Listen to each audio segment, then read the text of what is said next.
in days, you see what I'm saying? What we need to be doing as a people, as blacks, Hispanics, and Native Americans, is we got to stop and we got to discontinue doing all the things the Most High told us not to do. You see what I'm saying? Like, we got to walk away from those things. Those things have become so much a part of our lives that we don't even see the wrong in them at this point. You see what I'm saying? So we've got to learn that not only the things that we're doing is wrong according to the Lord, we gotta have a heart for the Lord, meaning we gotta wanna do right by the Lord, man.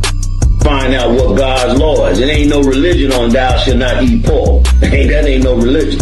It's simply a law. Don't eat it. You know what I'm saying? Ain't no religion on thou shalt not commit adultery. It ain't no religion. It's just simply a rule that you gotta follow. God gave us them rules. We left them rules and we destroyed ourselves. Shalom, Israel. We are the ISUBK out of 1 West 125th Street, Harlem, New York, under Commanding General Yohana. We have been teaching blacks, Hispanics, and First Nation people we are the real Jews of the Bible. And with that, today's Monday's law class is clap it up. Then we got a guest in the building, Officer Aisha Island. Hey, for showing love, sir. hey, no sweat. Y'all about saying I was Shabrak a thumb. Hey, Salaki, Officer Quara. Salaki, Officer Ganah. Yeah, that microphone don't sound like it's on. Salaki. Come on, sir.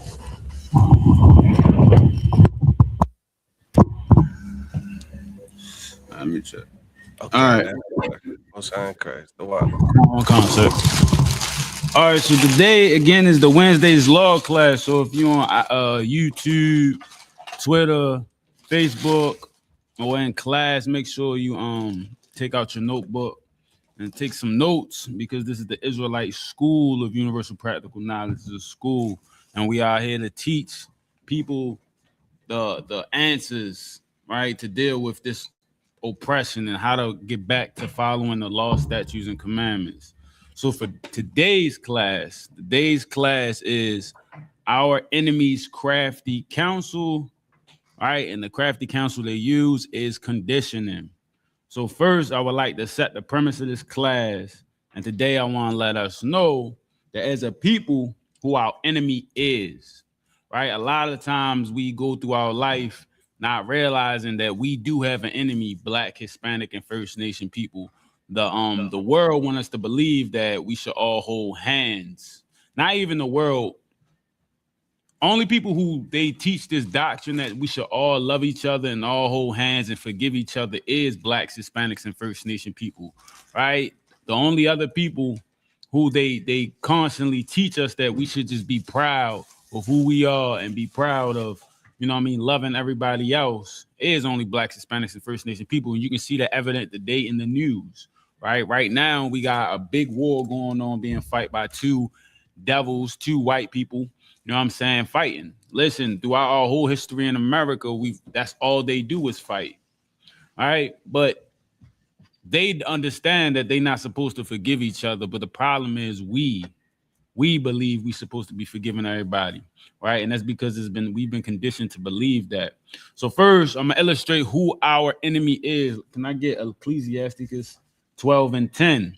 And these are the scriptures, right? So the scriptures basically tells us Blacks, Hispanics, and First Nation people it gives us an outline of how we should be able to deal with certain aspects of our lives.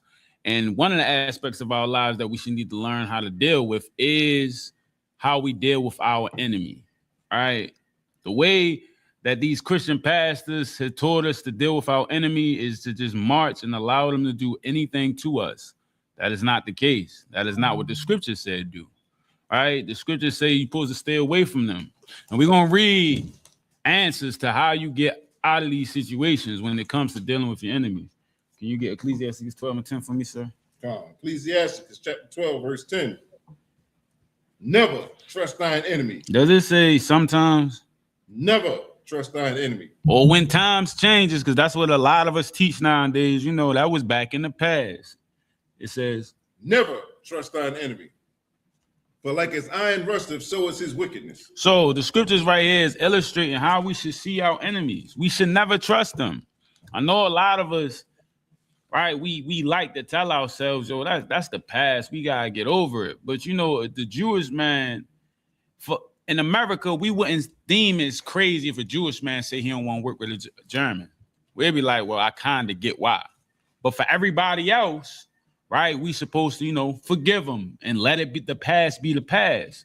But in reality, the Most High is letting us know, Blacks, Hispanics, and First Nation people, never trust your enemy, right? Because for like as iron rusteth, iron, right? No matter how much you prime it, no matter how much you sand it down, no matter how much you put paint over it, guess what? It's going to rust, all right? That is just like their wickedness. That's what the scriptures is letting you know, that your enemy, their wickedness is just like iron. They can cover it up. How many times we done seen these devils cover it up and come to you and talk all smooth and soft and all that, and right behind your back, right? They destroy you in different type of forms of fashion, right? Because they are your enemy. And we have not been looking at them as our enemy. You know who we have been looking at as our enemy? Each other. And that is the problem that's been plaguing our people. Because we'll see a person that look just like us, our brothers and sisters, and claim that they're enemy. Look at it right now.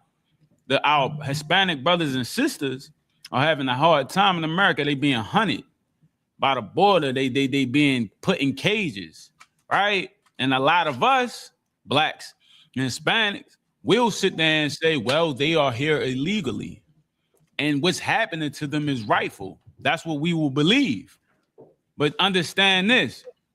Those are our brothers and sisters. And it's not what, first off, these devils done came over here and they immigrants, they daggone selves. Conquerors came and unlived so many of our people. Who are them to tell our brothers and sisters who've been here that they can't be here? Right? That's one thing we got to really understand.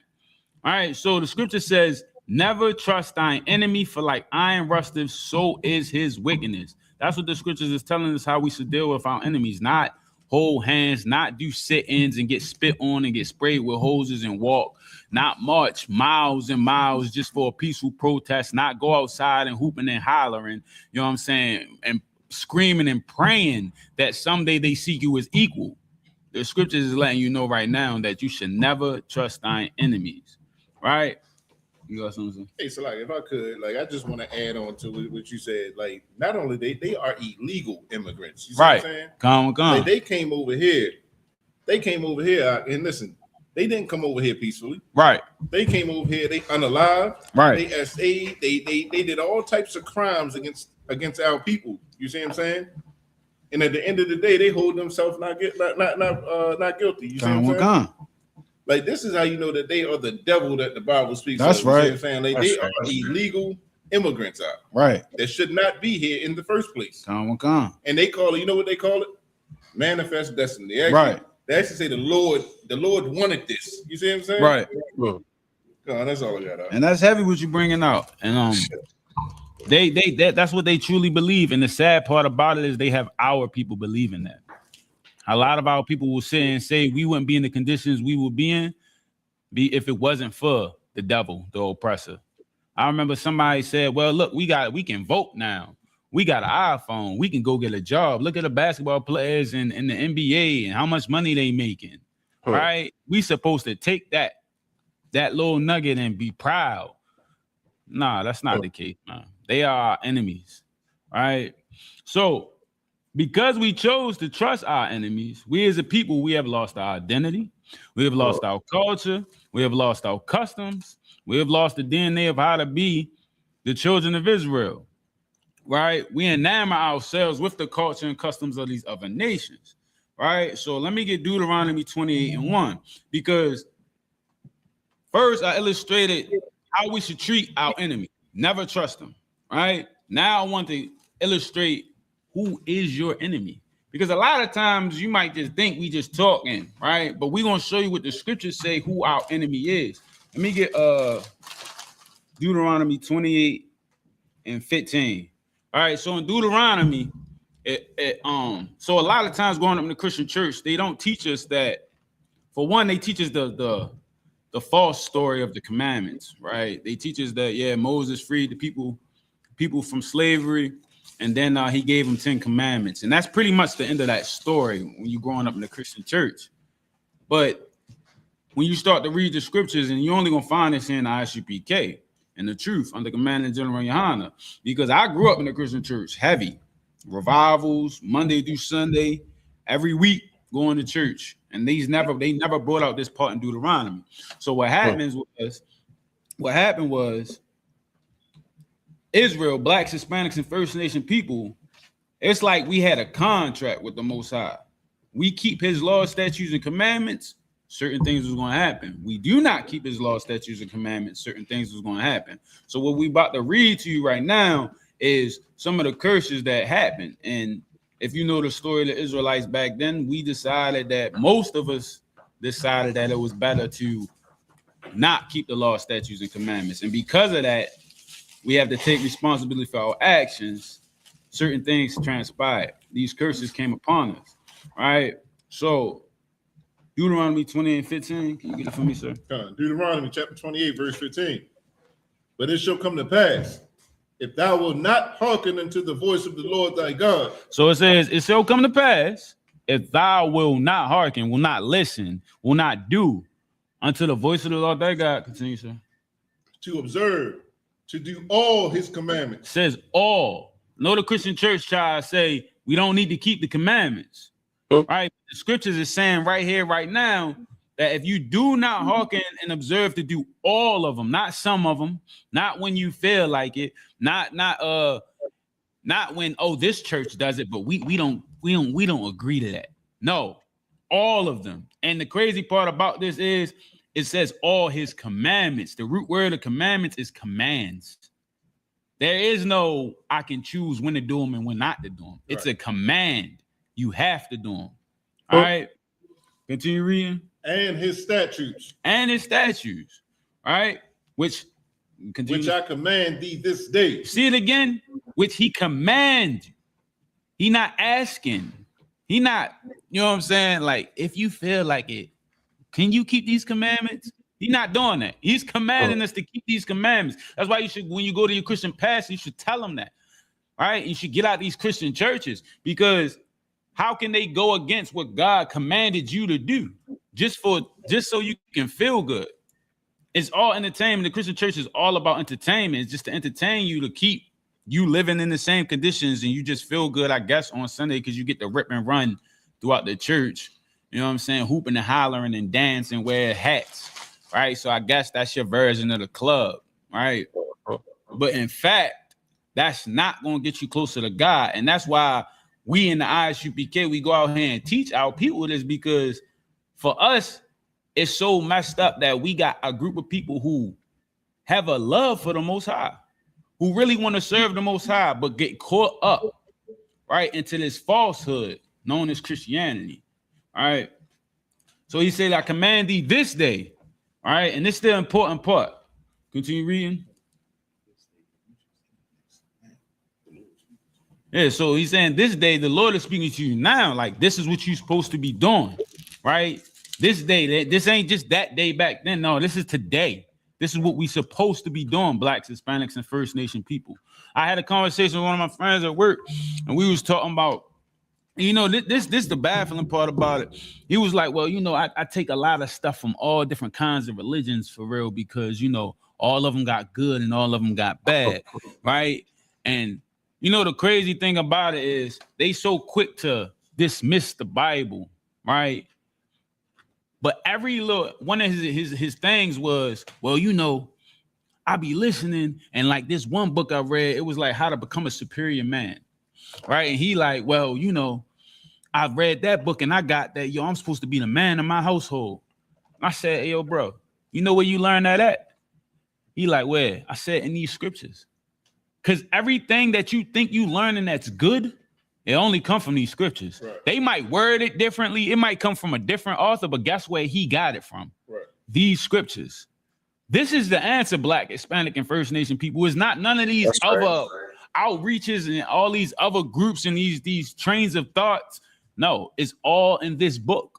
How you supposed to live, how we supposed to care for each other, how we supposed to serve God, and how we get closer to God is all in this book. Nothing else. Whatever belief you got, I promise you, if you think it's good, it came from the Bible. It ain't come from nowhere else. All right. So continue reading. That all these curses shall come upon thee and overtake thee. All these curses shall come upon thee and overtake thee. So, because we decided not to hearken unto the law, statutes, and commandments of the Most High, these curses came upon us, Blacks, Hispanics, and First Nation people. And if you at home, you can read all the curses. I want to go to some of them, right? Because it's like, can you get verse?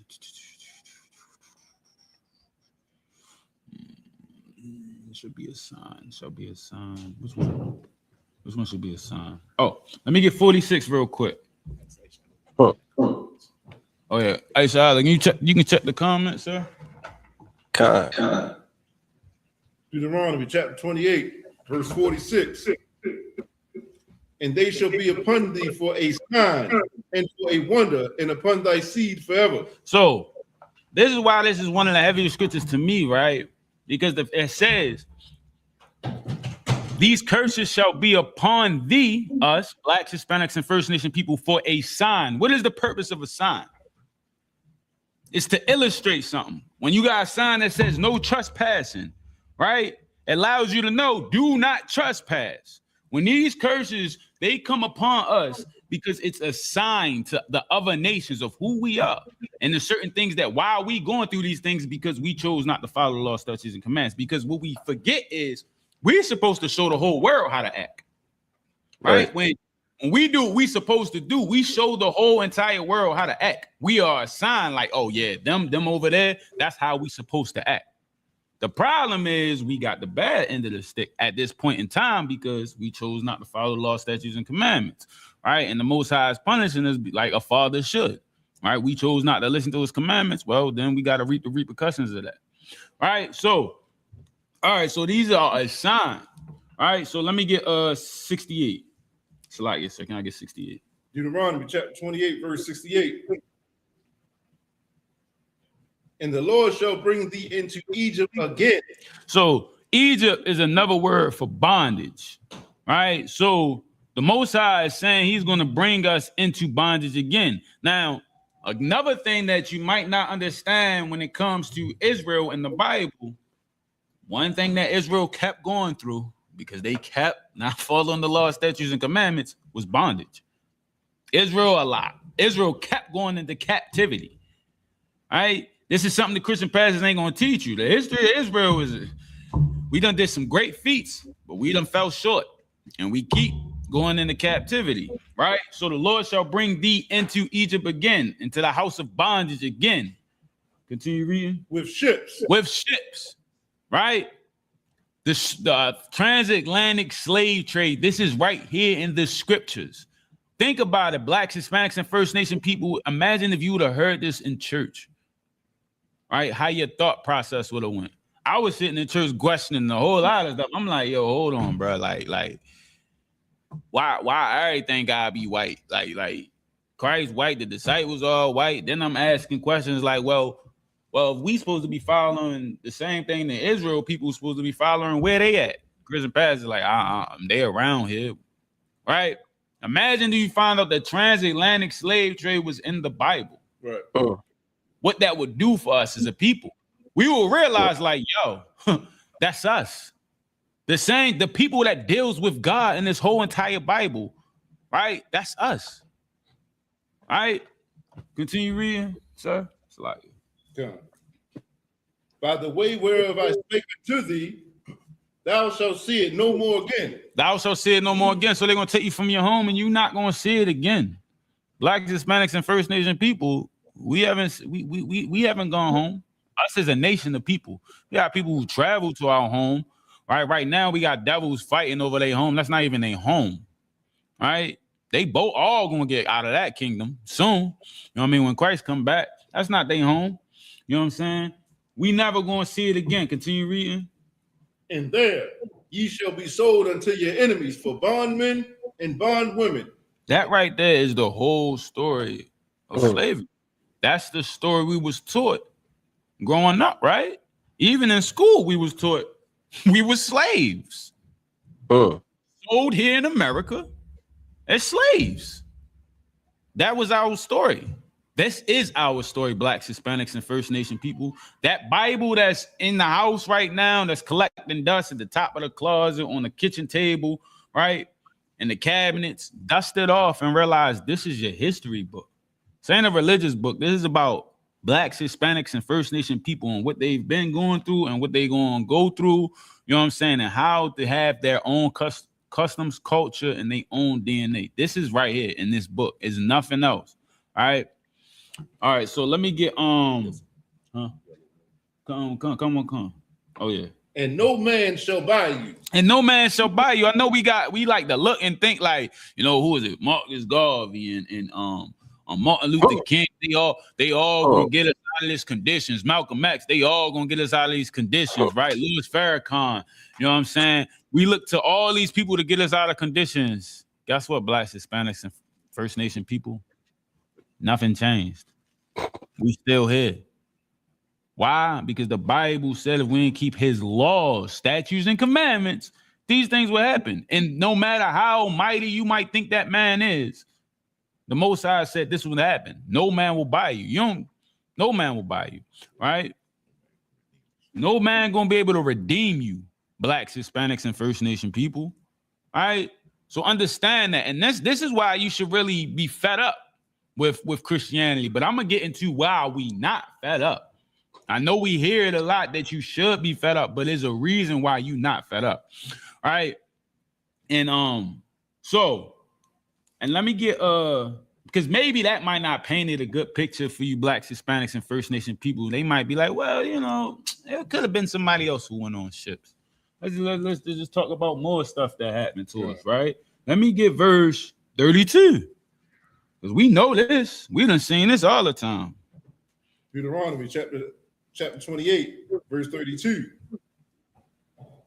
Thy sons and thy daughters shall be given unto another people, and thine eyes shall look and fail with longing for them all the day long, and there shall be no might in thy hand. How many times have we seen old slavery movies or read articles and stories about the slave masters selling our children off?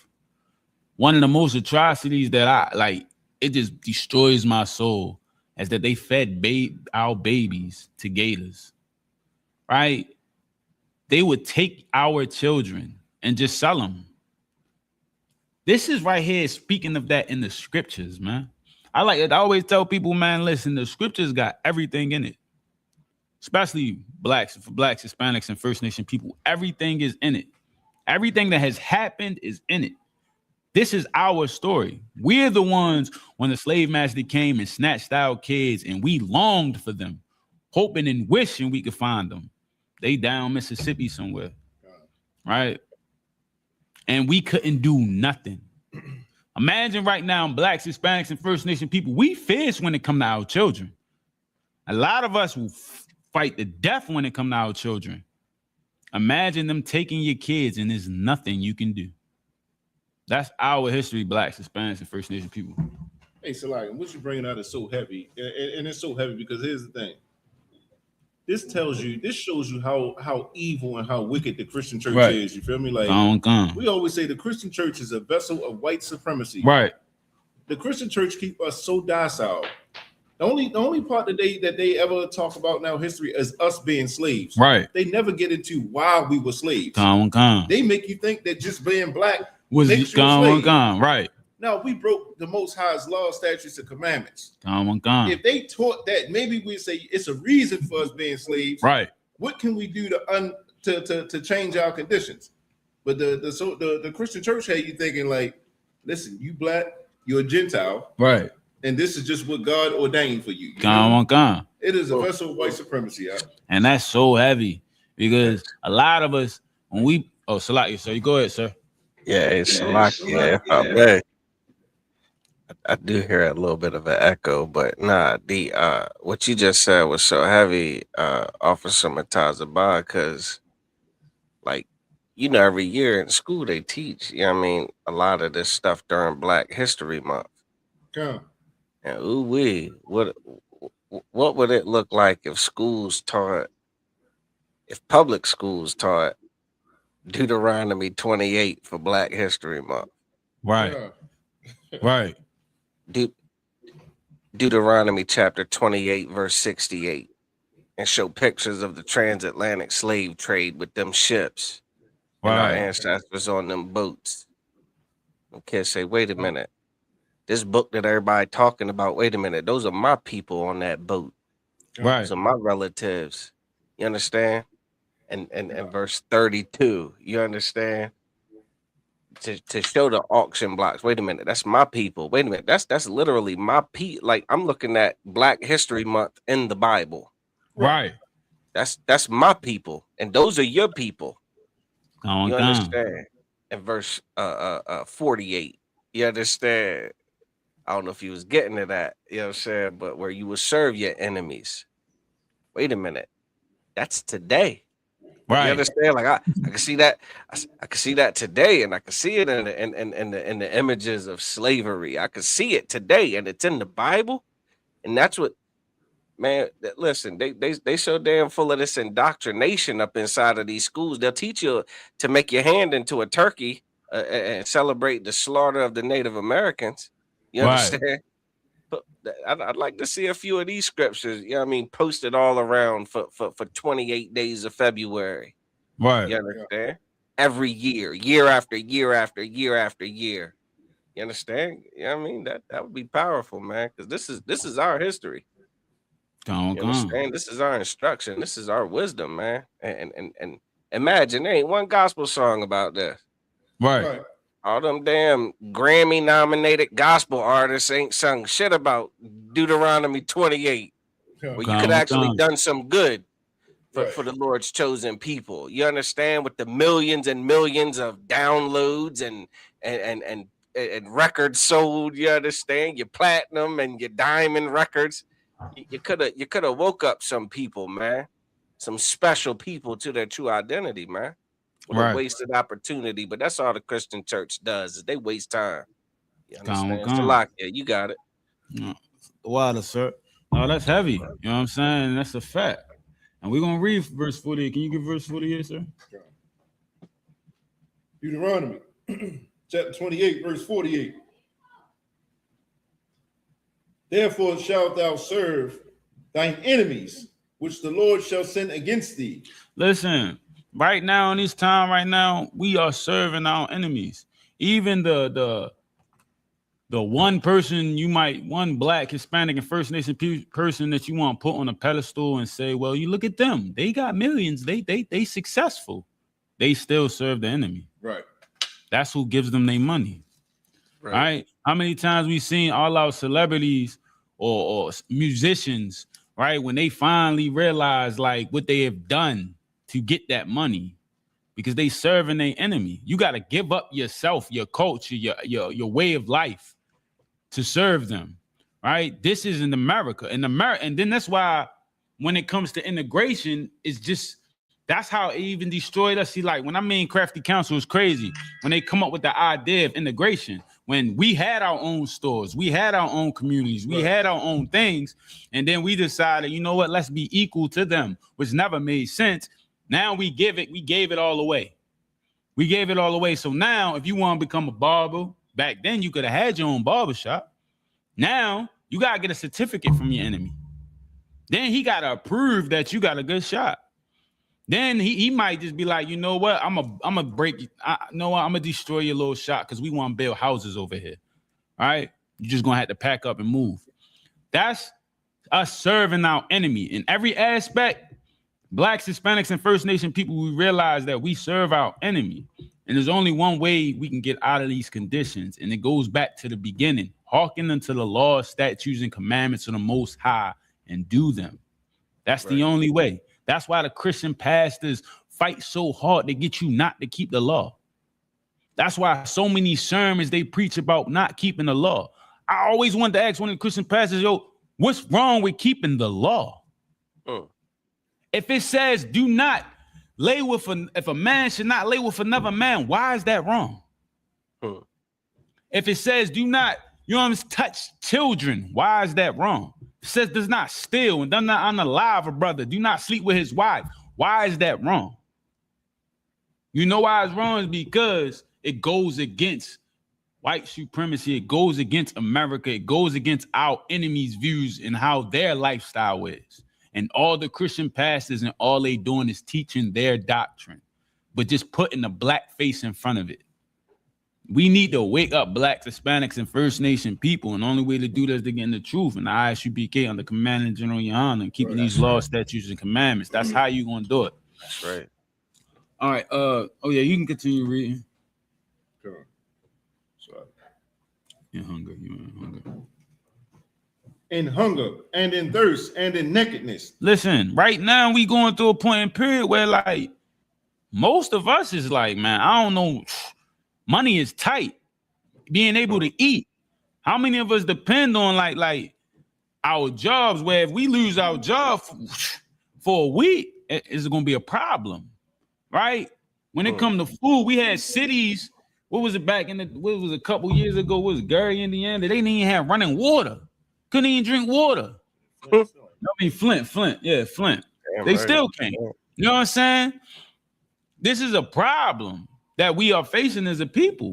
You know what I mean? We wasn't able to hunger and in thirst. Then it says, and in nakedness. We get all our clothes from them. Their idea of fashion is what sells. Like if you ever one day just look at the fashion shows, it's a hypocrisy. It's terrible. But to them, it's popping. And guess what? We so conditioned to think that they know about fashion. We want to wear it. How many men out here wearing purses now? Right? Wearing whatever dresses now. Right? And we'll say it's fashion. Why? Because the devils told us it was fashion, and we so conditioned to think that everything they say is right. Why? Because we forgot our culture. We don't know our culture. The Christian church ain't teaching our culture. The Muslim mosques ain't teaching our culture. The Egyptian wars ain't teaching our culture. The Greek gods ain't teaching our culture. Whatever the stars ain't teaching our culture. The sage ain't teaching our culture. What's down there in Louisiana? What's that called? Mardi Gras. Voodoo. Yeah, Mardi Gras. That's not teaching our culture. None of that's our culture. Blacks, Hispanics, and First Nation people, that's none of our culture. Our culture is keeping the law, statutes, and commandments and coming back to him. That's our culture. You feel me? So, continue reading. And in want of all things. And in want of all things.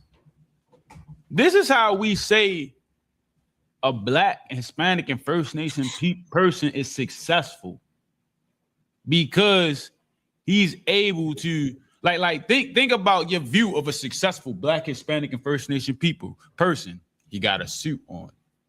He got a high-paying job, and he work in corporate, right? That's what we deem as successful. Working around devils, right? Getting out of the hood, right, and being away from it. We would deem that as successful.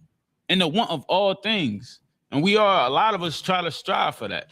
You know what I'm saying? But that's not what makes you successful. You know what I'm saying? It's like, and if I could, the thing about this scripture right here is because they've spoiled us, and they spoil us to the point where they give us enough to keep going, but not enough that we can walk away. Right. You see what I'm saying? And the problem with this scripture is not with the scripture, but bringing out the scripture. We don't understand this because right now we got Walmart, right? We got Target. We can go to the corner store, this, that, and the third to get what we want. But we don't realize that we're buying it from a nation that hates us. Right. And it's going to come a day. We all remember COVID. Right. Where you had to have bleach wipes. You had to have Lysol. You had to have face masks. You had to have gloves. What happens when another outbreak happens and we need those things? And they say, listen, we ain't selling that to you. Right. Then it's going to hit. Like, man, we got to go to them for everything. Why haven't we gotten our own stuff? You feel me? This is part of the curses, man, that another nation can have. We got to go to another nation that clearly hates us and ask them for everything. We got to ask them for toilet paper. Right. We got to go to them for water. every necessity that we had, that we need, we got to go to our oppressor to get, man. Come. And that's heavy. And I remember, I want to say a couple years ago when Congress said it was the Federal Reserve. And they was like, if everybody was to take their money out on the day they get paid, 1st and 15th, there is no money to pay everybody.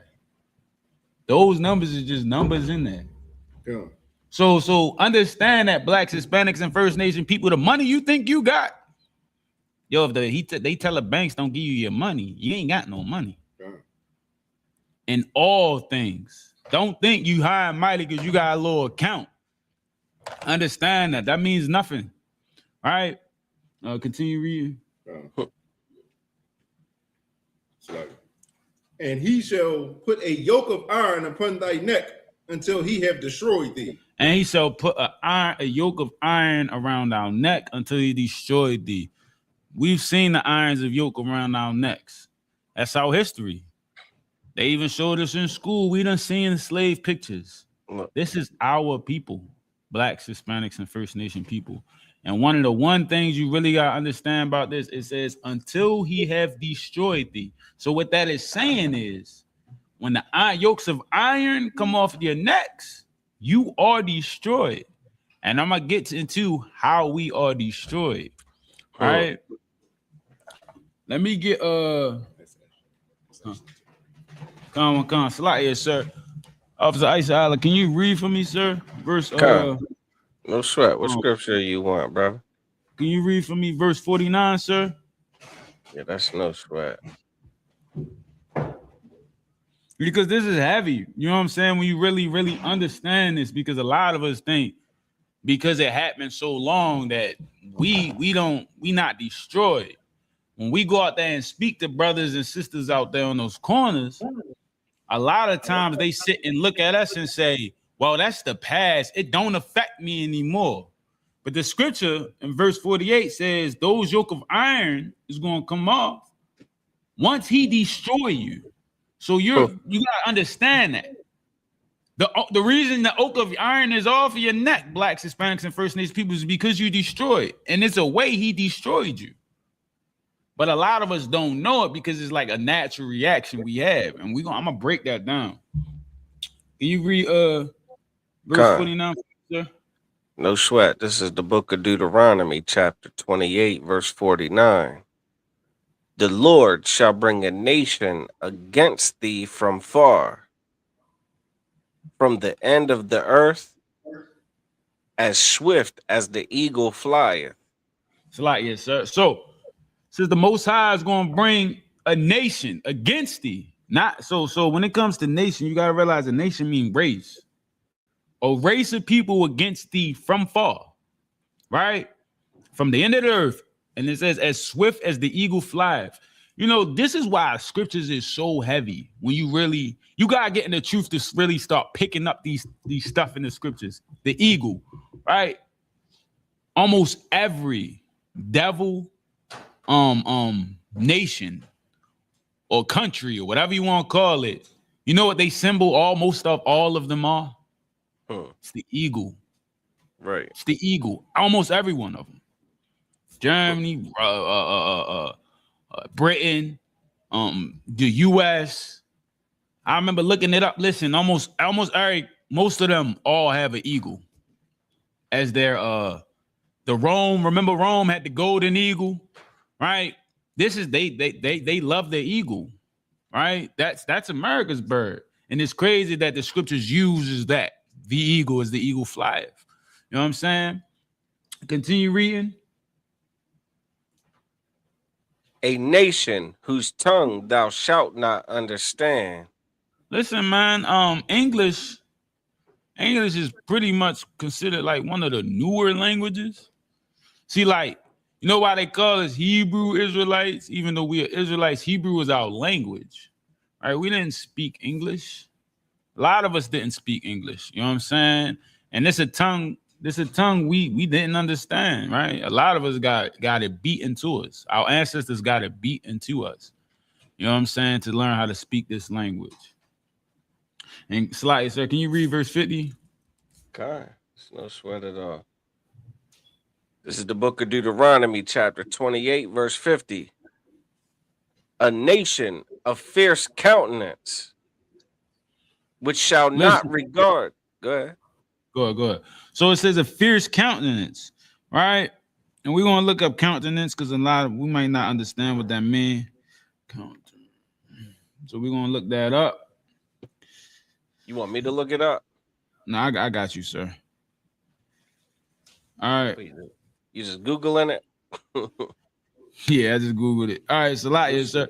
So it's a countenance. It refers to a often indicating the mood or character of an individual. So he's angry, he's fierce. His characteristic is fierce, angry, right? And then it says, continue reading. Which shall not regard the person of old.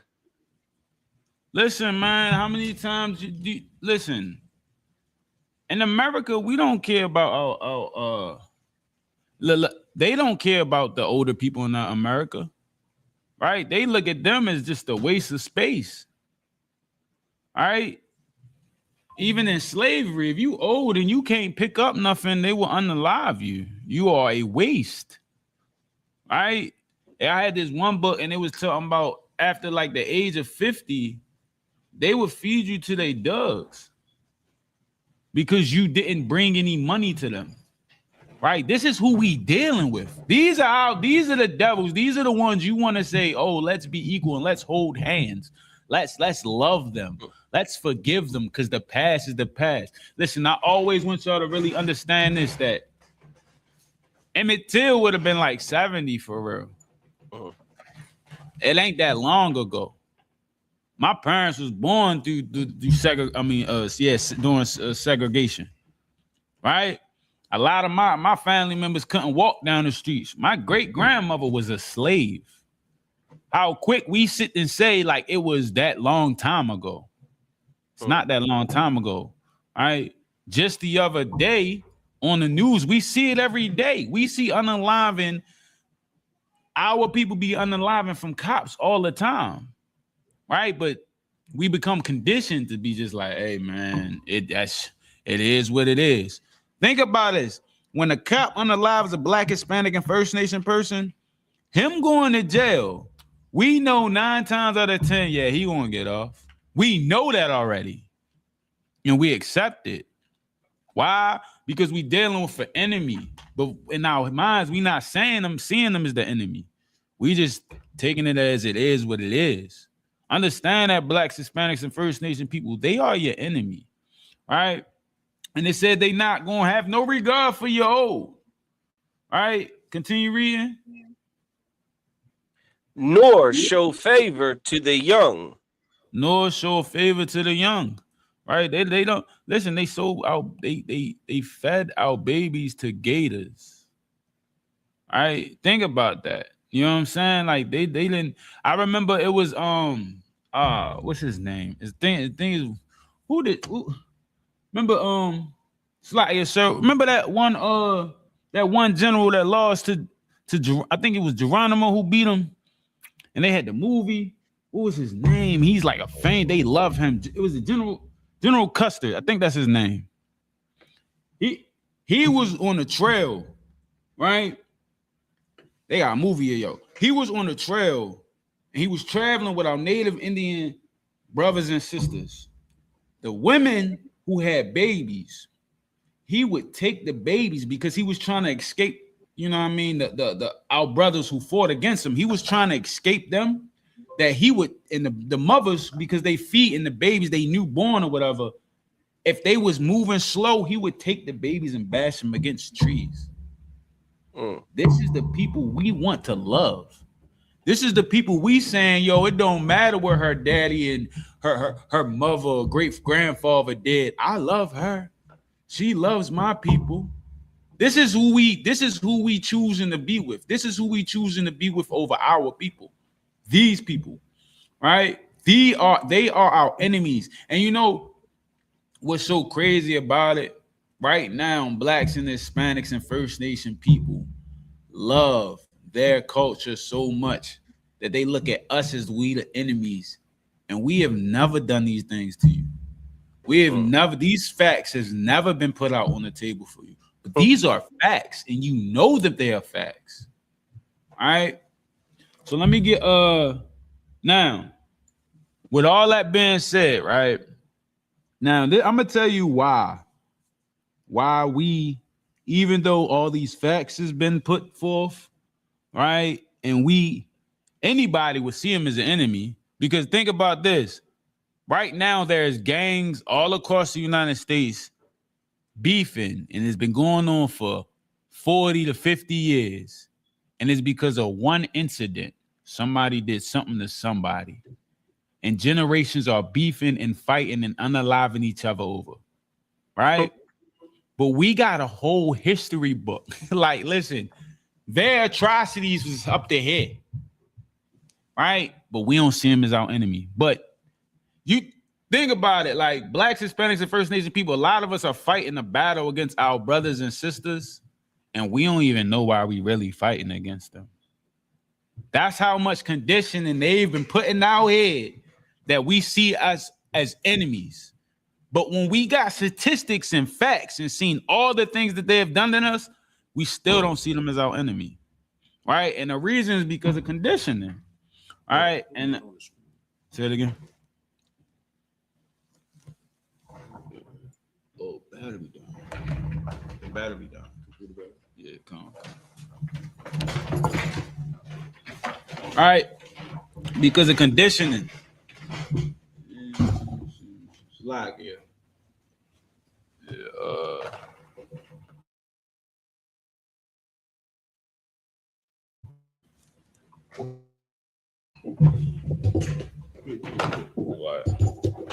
So I'm gonna read you the definition of conditioning, right? Because a lot of us really don't understand that the reason we are going through these problems, and the reason when Blacks, Hispanics, and First Nation people about our devils, why it's like something in us to like not see them as our enemy. All right, a lot of us don't really. Hey, Salakia, Officer Gana, can you hear me?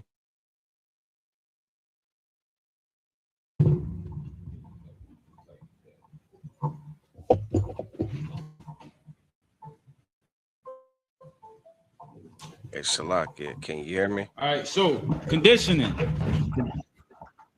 Con, I can hear you, sir.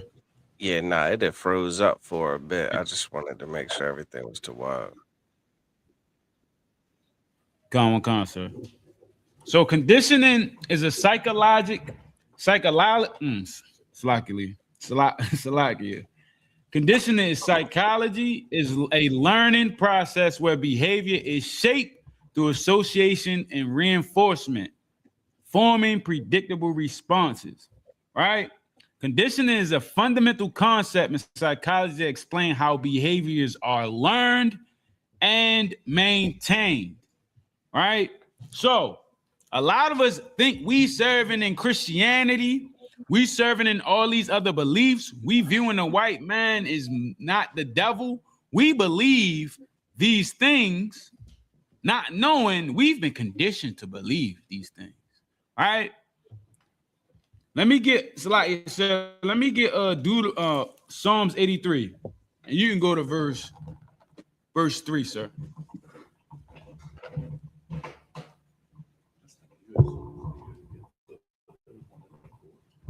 There you go. Went off. Yeah, it was just right here. All right, we just want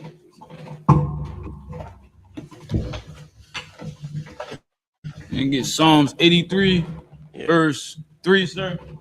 No sweat. I'm ready when you are. Just let me know. Yo, read. Come on, sir. You can start reading. All right. This is the book of Psalms, chapter 83, verse 3. They have taken crafty counsel against thy people. So the they in the scriptures, if you read the verses before, it's all the nations of people, right? The Edomites, or who we call the white people, the Japanese, the Chinese, Arab nations, the especially for y'all FBAs. I mean, not FBAs. What they call Pan-Africanisms. Yes, the Africans did this too. They all got together, right, and they all decided that they wanted to do something to Israel. So what they did was they said that they made a crafty council, right, against who? Us, Blacks, Hispanic, and First Nation people. They got together, and they got together, and imagine like a big you know, if you ever seen movies and stuff, like a big Senate, and it's just a big scene, everybody just hooping and hollering, trying to find out ways to stop Israel. You know what I'm saying? Ways to come together and stop Israel, right? And it says they have taken crafty counsel. They have taken crafty counsel against thy people and consulted against thy hidden ones. Continue reading, sir. And consulted against thy hidden ones. Who are the hidden ones? We are Blacks, Hispanics, and First Nation people, right? You know what's crazy about this scripture? And it's one of my favorite scriptures because these devils can't agree on nothing throughout this world. They fight over everything. But you know, the one time that they decided that they're going to get together, Blacks, Hispanics, and First Nation people, was to find a way to destroy you. That's when they decided, you know what? Let's put it aside. You know what? Fighting in the Middle East, let's put that to the side. You know what? Communism, let's put that to the side. You know what? Nuclear weapons, let's put that to the side. You know what? Gas prices, put that to the side. You know what? The Taliban and ISIS and what they doing, let's put that to the side right now. We got to deal with Israel. And you see that play out today when right now Israel is in a war with Hamas, and the lady, one of the higher ups in Israel, you know what she said was the biggest problem for Israel? Meanwhile, they're getting bombed by Iran, dodging missiles. You know what she said the biggest problem was? The blacks in America. No matter what they go through, they not going to forget, right, who we are as a people. The problem is we forgot who we are as a people. All right. Continue reading, sir. That was it on that scripture. You want the next one, verse 4? Sir. No sweat. This is verse 4. They have said, come and let us cut them off from being a nation. Think about that. So the scriptures is illustrating that these nations all got together and they said, come, let us cut them off from being a nation. So Blacks, Hispanics, and First Nation people, you got to really understand that they created crafty counsel to get to this answer. They wanted to get to a point where they can cut us off from being a nation. So whatever they would have to do to try to cut us off from being a nation, that's what they crafty counsel was. And one of the most pivotal ways of crafty counsel is none other than these religions, and none other than condition us to believe in these religions.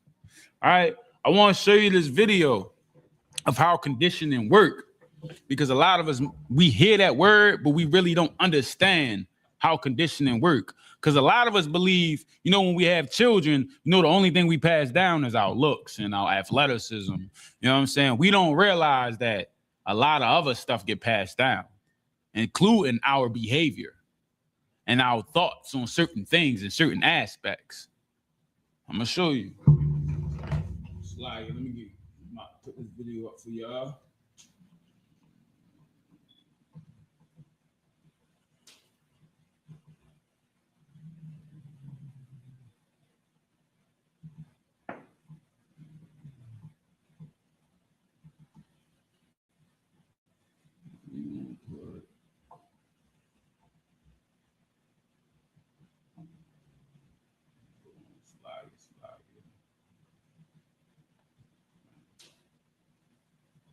Once upon a time, in a well-lit scientific...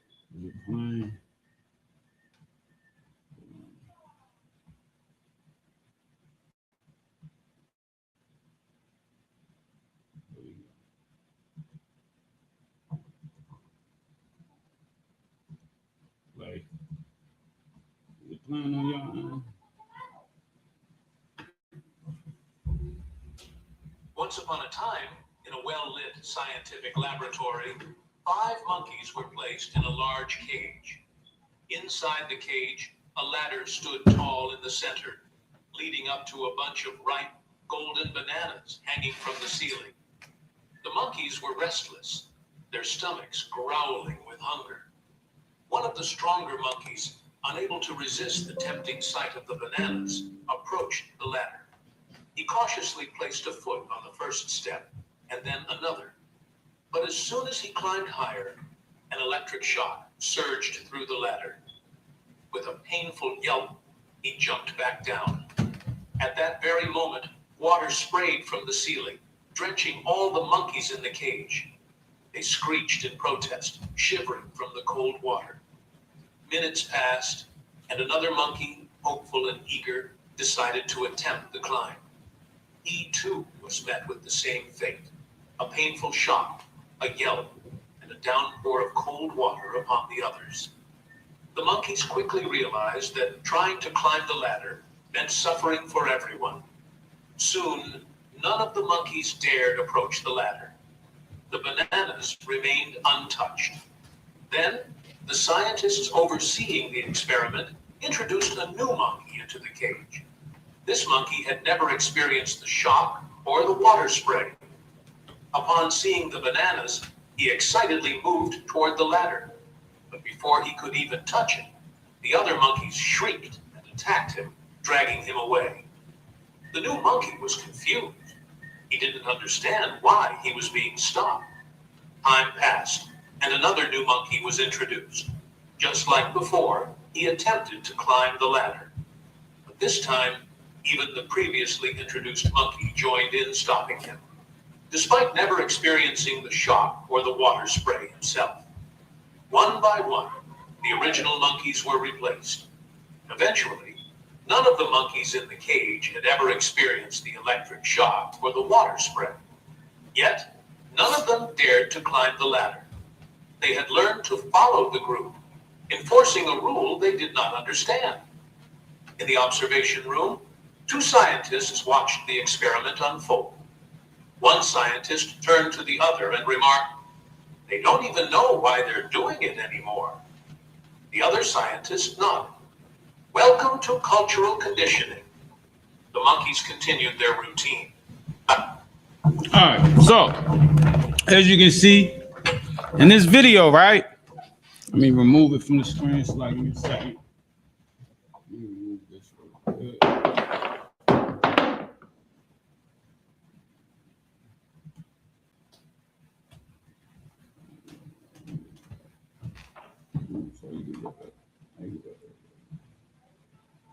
All right, so as you can see, right, they did an experiment with the monkeys, right? Now, what's so heavy about this was when they introduced new monkeys into the cage, when the monkey tried to go back up the cage, the new monkey tried to go up the cage, he was stopped by the other monkeys in the thing. This is how Christianity got so indoctrinated and conditioned into our minds. Same thing with Catholicism. Same thing with all these other religions. Because at one point in time, right, and I'm gonna bring out the history of Christianity and how it came to America, right? One point in time, we were slaves here in America. And if our slave master believed in Christianity, guess what you had to believe in? You had to believe in that. And what happens if you didn't believe in that? You will become unalive. You would die. So when we would have our kids, how would we teach them to survive in that land of oppression? We would tell them, yo, master said, yo, we got to believe in Christianity. So believe in it or you will become unalive. And guess what happened after that? That became our whole way of life, passing on from generation to generation to generation to generation. And I'm going to show you. Let me show you this article on religion, freedom, and how it transpired here in America. because this is heavy. Like, we really got to understand that the reason we so embedded into Christianity, even though we know it don't make sense, because everybody in the Christian pews who listening to their pastors, we all sat back and was like, yo, this really don't make sense. But you know why we stick with it? It's because it's been innate and indoctrinated into us. And we don't even know that. The reason why when you see the Israelites out there, the ISUPK out there speaking about these devils and saying that the white man is the devil, the reason it like make your spirit feel some type of way is because we have been indoctrinated as a people to see them other than who they really are, right? We need to really understand how deep conditioning is. A lot of us think the reason we do things in America is because we want to. You got to understand that we don't want to smoke weed, but you know what happened? America said smoking weed was cool. So we decided to pick up that blunt and smoke it, and we became addicts. Then you got, why a lot of us don't want to become addicts, but you know what America said? America said become an addict because it helps you cope with your oppression. A lot of us don't want to touch our kids and do certain things, but guess what? America said it was cool to do those certain things. And because we seen it on TV, a lot of us don't want to marry these devil women. But you know what happened? We grew up watching all of them on TV. We said, oh, they're beautiful, and we believed it. That is called conditioning, right? Oh. Us as a people, we believe that the way of America is right. Listen, Blacks, Hispanics, and First Nation people, we don't even want to deal with them. How many times we see a black couple against a white couple on Family Feud? You already know who we gonna go for. They ain't even gotta say nothing. We rooting for the black couple. We rooting for the black family is already innate in us to be with our people. But because America said it was cool to be with them, we give up our code. We just go with it. We've been indoctrinated. And the only way you're gonna fight it is getting here in the truth. Listen, we got a history of us going through slavery and all that, but how many of us every single month line up to be the best of the best of the best, sir, in the army and in the military, to fight for a country where you know that all they do is destroy your people? Why? Because you've been indoctrinated to believe that this is the land of freedom. That's the craziest. That's how we know we indoctrinated. We believe that this land is the land of freedom. For who? When you grew up, most of us grew up, we grew up going to the alley, jumping on mattresses, thinking that's fun. That's not freedom. But because we've been conditioned to believe that, this is why. And it's going to go. Because remember, one part I want y'all to remember, when they said the first settlers came over here, why did they say those settlers came over here? And we going back to school days. The first settlers they said was the Pilgrims, right? They said they came over here for what reason? So you know what reason they said the Pilgrims came over here? Anybody remember what they used to tell us in school about why the Pilgrims came over here? If it's in the comments, you can answer it. I mean, why I put this article up for us. Hey, Shalaki, I'll take a stab at it. Go ahead, sir. I don't know. I want to say it's damn near like religious freedom. Something like that. Sir. Ironically. That's exactly what they told us. They told us that the reason they came over here was for religious freedom. All right. Now let me put this article up. This article is titled Religious Freedom History. All right. And this is a brief history of religious freedom in the United States. Now, the so-called Pilgrims, one thing I found out, the Pilgrims was not the first people over here in America. All right. So before pre-European settlement, of course, you had our native Indian brothers and sisters. All right. Now, one part I want you to understand, around 1607 and 1610. All right. Remember, it's all about religious freedom. This is what they want to teach you. Teach us that, right? Now, the so-called Pilgrims came over in 1620. This is how deep conditioning is. Matter of fact, let me go back up. 1492 is Christopher Columbus, right? Christopher Columbus, when he seen our brothers and sisters, he said Christopher Columbus sails under the Catholic monarch. Mind you, he's Catholic. Y'all don't think it's funny that Hispanics are so deep rooted in Catholicism?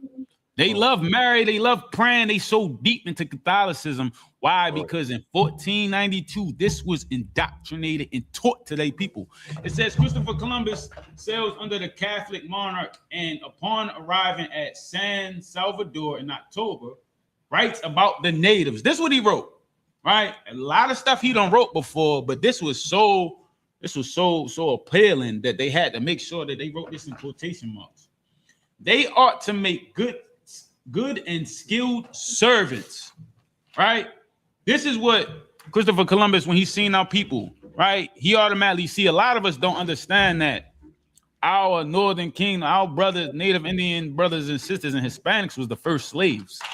All right, a lot of us think that just the Judah and Benjamin and Levi, the blacks, was the first slaves. No, all right. Our brothers, our Native Indians and our Hispanic brothers and sisters, they were the first slaves. Right. So Christopher Columbus comes over here in 1492 under the Catholic monarch. He taught Catholicism, right? And then he said, so for serve, they ought to make good and skilled servants, for they repeat very quickly whatever we say to them. I think they can be very easily made Christians. Here we go. This is when Christianity got introduced to our people, right? Remember, now you got to think of the times. Christopher Columbus was an unaliver, a murderer, right? A person who pillaged and destroyed people. So you got to understand, under his mindset, they don't want to teach you the history of Catholicism. They don't want to teach you that history. But listen, when they went to places in order to force you to believe in their belief, they unalived, they destroyed, right? They basically cause fear, right? And that's a form of conditioning, right? Understand that. So like if every time you touch something, if you touch this laptop, every time you touch the laptop, you're going to get shocked. Whenever you see a laptop, you innately will not want to touch it. Why? Because you automatically going to think you're going to get shocked, right? When they started teaching Catholicism to our people, they unalived our people because a lot of our people wouldn't stand for it, right? And then it got to the point where our people just decided, you know what, we got to accept it. And then it get pushed down for generations. That's why it's so prevalent in our Hispanic and Native Indian culture, Catholics. It's so prevalent in those cultures, right? All right, so now 1607, the oath, before sailing for Jamestown, the oath is taken, declaring the Pope has no authority on immigrants. This is where they come up with this lie that when the Pilgrims came over, because the Pilgrims came over in 1620, right? When they came over. So mind you, during this period of time, 1610, who's the slaves? Our Hispanic brothers and sisters, right? And our Hispanic brothers and sisters, our Native American brothers and sisters. They're the ones that's the slaves right now, going through this period. And of course, we still had some Judah, Levi, and Benjamin. They were still, some of them were still slaves during this period of time, right? So, and where it says martial law, in Jamestown, it's put under martial law by the Lord de Lavoie, and the church attendance is required, right? With 14 services held each week. The captain of the watch is to round up all persons except those sick or injured and bring them to the church at the appropriate times. The laws prescribe a range of punishments for those who fail to attend the services, as well for the minister if he fails to conduct the service. Missing one will cost the settler his ration food for the day. Additional absences receive increasingly severe punishments and can result in death. During this period of time, if you did not show up to this service, you will die. Now, this is for the devils. What you think they was doing to their slaves if they didn't believe in this? Understand that Blacks, Hispanics, and First Nation people, this doctrine that you want to cry and hoop and holler and run up and down the street and confess that you the prayer warrior you are and God knows your heart and all these Christianity's tropes, right? It means nothing. This was doctrine. It was put on you, Blacks, Hispanics, and First Nation people. We're going to continue reading because right now we're reading about Catholicism. But a lot of us will say, guess what? But my pastor is Black. And we do our stuff a little different because we Baptists. All right? Because a lot of us was Baptists growing up. Because Baptists come from Protestants. A lot of us is Protestants, right? Well, I'm going to show you that them too was from the devil. They also created that. Your whole doctrine of Christianity is white supremacy. All comes from them. So let's go down. Let's go down to where's the big? No. I want to say the murders came in with. Where's the Renaissance? Oh, here we go. The Great Awakening. Oh. So now, during this period of time, slavery is big in America. Right now, we all here. Oh, the whole 12 tribes is we all in here. We right here. We right here. Right. And the first Great Awakening happened in the 1730s. And it says a series of revivals known as the later day First Great Awakening. Now, remember, if you grew up in a Christian church, you know about revivals because they would have them. And we would have to go to church almost every single day, right? This is where they got that idea from. This ain't got nothing to do with the Bible, and this ain't got nothing to do with the Most High and Christ. This is their this is what they did, right? So it was a series of revivals known later as the First Great Awakening, challenging the authority of ministers, enhancing the power of laity, right? And place emphasis on an individual's religious experience. New denominations are founded and young ones, here we go, like the Baptists. See, a lot of us believe Baptists is something Blacks came up with during slavery.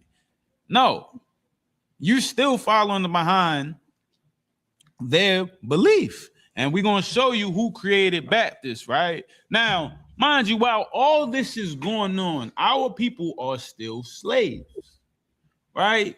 And of course, they still force this stuff on our people. And this is what by now, this is like 100 years later. So think about the generations, right? Think about, you know how like nowadays we teach our kids how it is to deal with cops. How you think the slaves, our brothers and our ancestors was teaching their kids how to deal with religion? What you think they was telling their kids? Like, yo, listen, bro.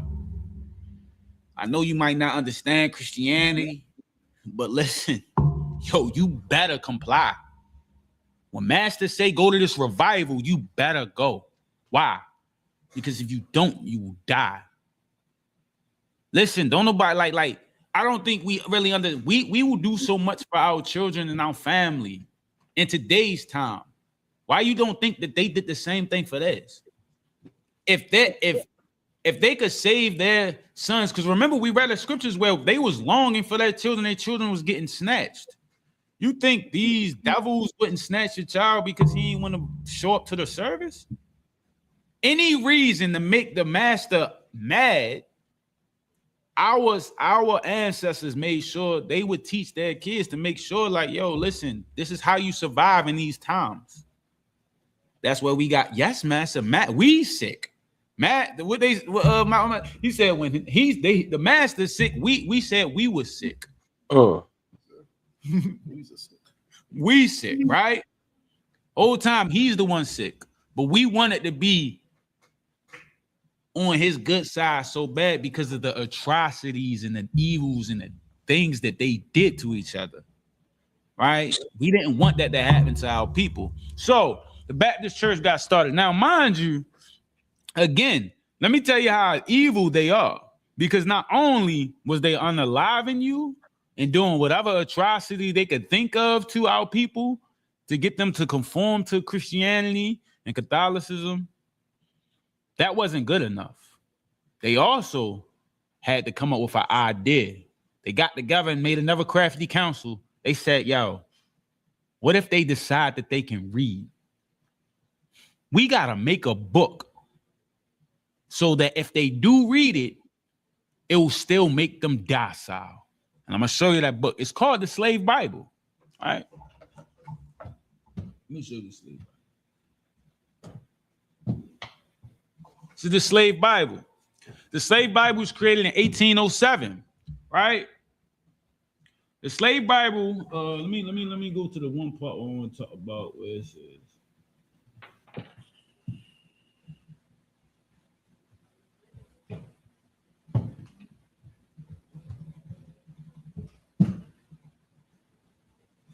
The Bible was heavily abrogated, containing only parts of 14 books. So the Bible we have that you have on your counter, right, in your house that's collecting dust, they scrapped it. Gave you 14 books, Blacks, Hispanics, and First Nation people, right? With over 90% of the Old Testament, right? And about half the New Testament removed.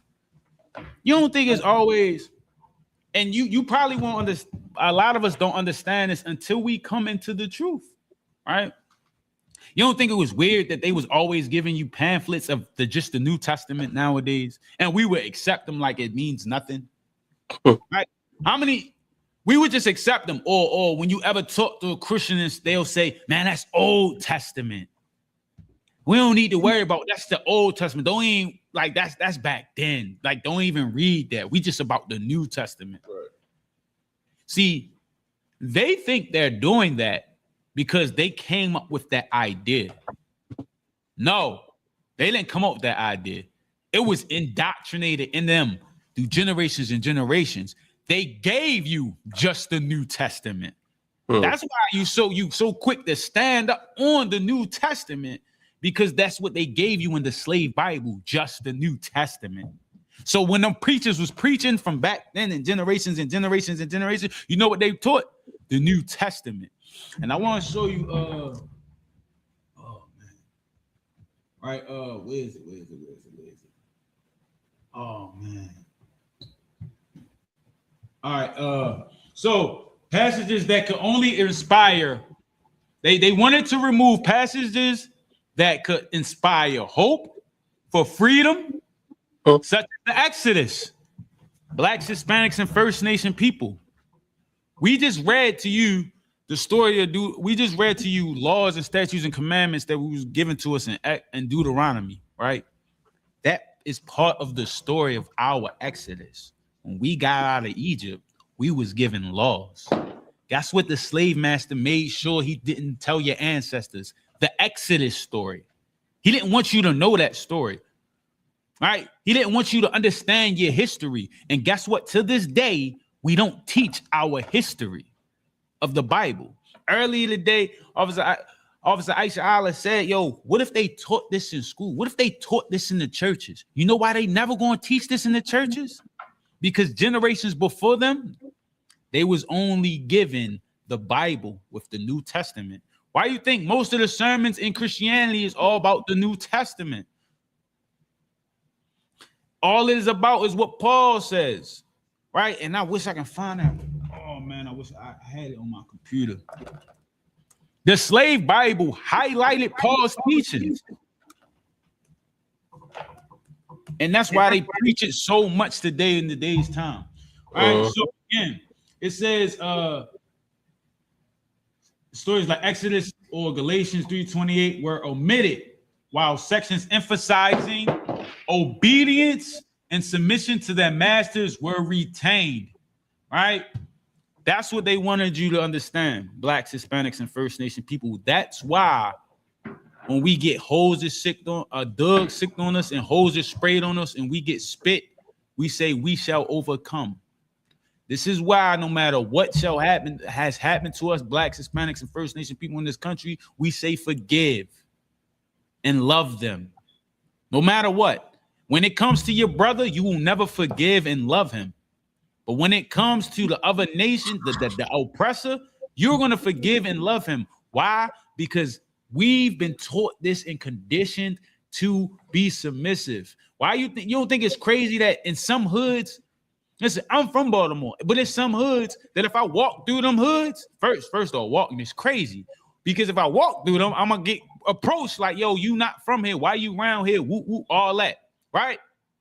And then them same blocks, you see a devil jogging, having a peaceful day.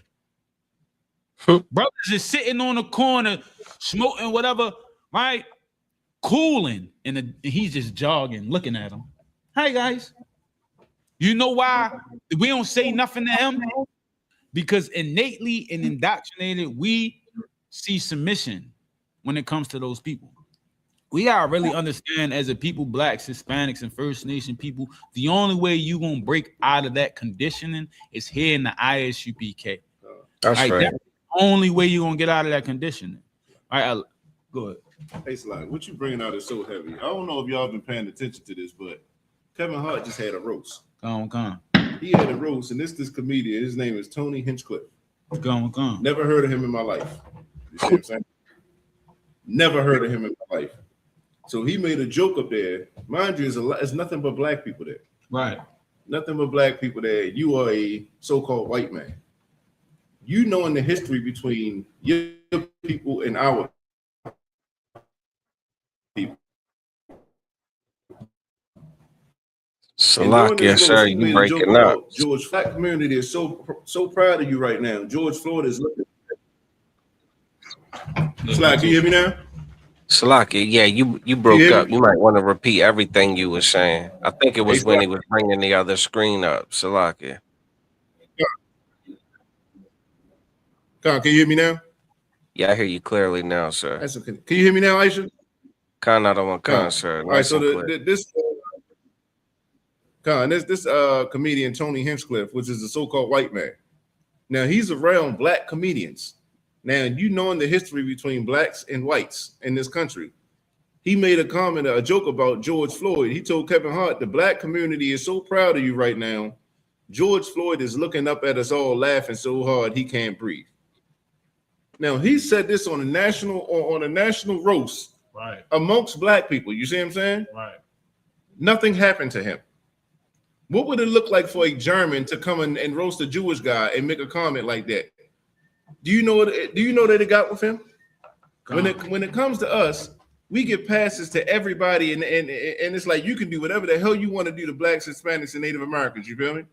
But when it comes to these other nations, they know what it means to have justice for each other. You see what I'm saying? Right. They would have came together if it was a joke about a deceased Jewish man. But because we're black, Hispanic, and Native American, and we love these other people so much, and we give them passes like running through our communities and doing. I'm not saying we should touch them at all. Right. But the same leniency we give them, why don't we give it to each other? Right. There's no way in the world the so-called white man should feel comfortable joking about the death of one of our brothers, man. Right. To our face, you understand? And this is why we call the so-called white man the devil, but this is also why we got to do like the scriptures say and gather together. That's right. And that's heavy. Now, I wanted to show you guys, because I remember I alluded to earlier in my discussion about Paul, right? If you talk to a Christian nowadays, that's all they use, right? Christianity is just white man's teachings of what they believe Paul was talking about. And during the slave Bible, they highlighted all Paul teachings. You do realize that, like, a lot of the stuff, like it's hard for you to understand when you're not in the truth, when you're not dealing with a Christian, that you realize that, like, all you doing is using Paul. And I'm going to show you why, right? And the screen I brought up, it says slavery in biblical context, right? This is why they use Paul. And this is why Paul is so prevalent in the Christian church, right? It says when Paul was writing much of the New Testament, about 80 or 90 to 90% of the inhabitants of Rome were slaves, right? According to this article, right? And it says slavery wasn't based on race in ancient Rome, but like it was in the 17th and 19th century, where it was the slave trade, right? Rather, Ufer said it included foreign prisoners of war. Local men and women were sold themselves into slavery in order to relieve them burdensome debt, right? That was the difference. That's what, when people say that they was all slaves before, no, you was just a working person trying to pay off your debt, right? Most people hearing and reading his letters when they were first written were slaves, right? Yet Paul's letters speak to slaves and masters alike. He expects them to follow together in the same church as brothers and sisters in Christ, right? That's what he said, right? Now, they used Paul and Peter. All right, so while in many Paul's audience was literal slaves, the message of Christ was applicable to all who recognized their bondage to sin and wanted a way out, right? So they used Paul's teachings. That's what they wanted you to Blacks, Hispanics, and First Nation people. When they gave you the slave Bible, they wanted you to follow Paul and Paul's teachings because they was like, well, you know, he spoke to slaves and they didn't have any uprisings and stuff like that. So understand that this is why Paul is so prevalent. Like, Paul is the man, you know what I'm saying? But this is why he's so prevalent in the Christian church. And literally that's all they speak of is his teachings. And a lot of times we sit and think like, you know, it's just something we chose. Like it was one day a pastor chose to just use this and use that. No, all this is something that happened beforehand that got pushed on us in generations and generations and generations. And we're just moving. We're just going with it. We got to really understand that and break away from that conditioning, right? From the 1492, when Christopher Columbus came over here and he enslaved our brothers and sisters, right, and taught them Catholicism, that is why they still have a hard time breaking from Catholicism now. When the Baptist church, and I didn't even have time to get into John Smith, who started the Baptist church, another devil, right? When he started the European, when he started the church, right? That is when Baptist became a big part in our community. You got to understand that everything, like the scripture said, in all things, listen, we're going to serve them and want for things and all things. These is a part of those all things. These religions is not of what the Most High wanted us to have. What he wanted us to have is laws, statutes, and commandments, our culture, our custom. That's what he wanted us to have. These religions that you're fighting for, it's not because you're not fighting because you think this is right. You're fighting because it's been indoctrinated and conditioning you to believe that it's right. And the only way you're going to break out of that is getting here in the ISUBK, right? Under command and General Yohana. Our two, and a lot of the brothers here, and a lot of sisters, we always just like you. At one point, believing it and willing to fight for it. Not realizing that, we've been conditioned to like that. We've been conditioned to feel that way. So with that, we're the ISUBK out of 1 West 125th Street, Harlem, New York, under command and General Yohana. And we've been teaching Blacks, Hispanics, and First Nation people how to break that conditioning and realize that they are the real Jews of the Bible. And with that, I'm going to pass the class over to Officer Matazabah for the reading of the security announcement. Shalom, Israel.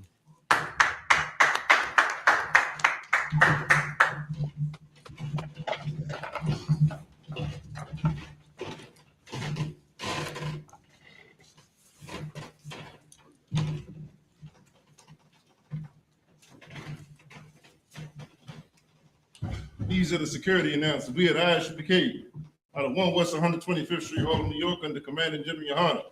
New rules for brothers and sisters. When a new brother or sister comes into the school, they are off limits for 6 months. They are to be saluted only. They are to be saluted only. They are here to shed themselves of the world. After 6 months, if a brother or sister has an interest in a particular person, he or she must get permission from the head to speak to a brother or sister. There's another 6 months in which the brother or sister will court each other. After this 6 months period, the brother or sister will get permission from the head to marry. Tithes, which is a commandment. You can find this in Numbers chapter 18, verse 21, and Malachi 3, verse 8 through 10, means 10th in Hebrew and is pronounced Mayashara. 10% of every penny of any increase the Lord gives to you, give to the Treasury Department or teacher. Priest fund, free will offering for priests, not mandatory, whatsoever amount you would like to give. Upcoming holy convocation. You understand? Just keep, just stay locked in for the next high holy day. You understand? Remind Akim and Akwakim to check on social media such as ISUBK.com, Facebook, Twitter, YouTube, and so on for ISUBK events and materials. If a brother wants to be a troop in the school, then he has to start wearing all black, which includes black boots, shirts, pants, headband, or scarf. And with that, we're going to give a warm courtesy salute to the teachers. Men of Israel, Madiam. Hey, Madiam Shabbat. Madiam, Barak. Yahweh Hashem Yahushua Brakatah. Yahweh Hashem Yahushua Brakatah. Yadi Matah. Saw, which means turn. Men of Israel, we're going to give one courtesy salute to the sisters. Men of Israel, Madu Shabbat, Imadi, Barak, Yahweh Shema, Alathan, Hashem Yahushua, Yadi Matal, class dismissed.